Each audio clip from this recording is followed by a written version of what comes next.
өнөөдөр ингээд медальчиг зураг авахулж үзлээ. Энэ зурагт бол би бүтэн нүцгэн одоо зураг авахулсан. Ер нь айгүй их бие барьдсан байна. Тэгээд ямар ч байсан зураг авахуулаа гараад ирлээ. Би өөрийнхөө байгаа биендээ хайртай. Би миний байгаа л эцгийнхээс өрүүлсэн юм өөрийгөө би сахамж боддог. Тэгээд угаасаа л бүх би сайхан юм чинь тэгээ одоо юунаас ичхэвдээгээд ер нь бол бас манай багийнхан бас айгүй хөрх хажуунаас нь болж ингэж гэл зургийн гол санаа өөрийнхоороо би бол дотоод одоо эмзэг байдал бас дотоод хүчээ харуулах хэрэгтэй гэж өөрийгөө яг тийм бодлоор бас зоригжуулсан. Үсээ хайжлаад маш их ууртай царай гаргах хэрэгтэй байсан.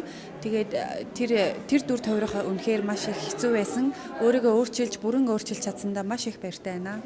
Бүх биеэ бүтэн биеэр нь яг баримл шиг болгож бодуулсан.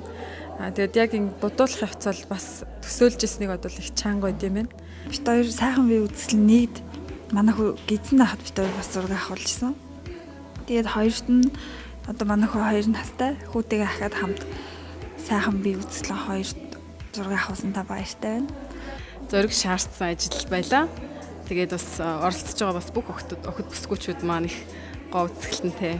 Зовлон шаналл шийтгэл хүлээх байсан ч гэсэн зөрөгтэй алхам хийсэн тийм нэг эмэгтэйгийн дүр байсан юм аа. Тэгээд энийг гарах гэж бас одоо гэртээ бас жоохон хичээлсэн. Тэгээд сая ингээ хийгээд үзлээ.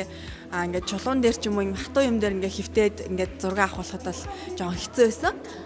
Хүүтэйгээ хамт зураг авахад маш сайхан байлаа. Тэгээд миний хувьд амьдралдаа мартагдахааргүй хамгийн сайхан дурсамжийг үлдээсэн бахаа гэж бодож байна. When I came today, I saw how brave and courageous all the other women were, and they really inspired me to go out of my comfort and have a photo taken as well.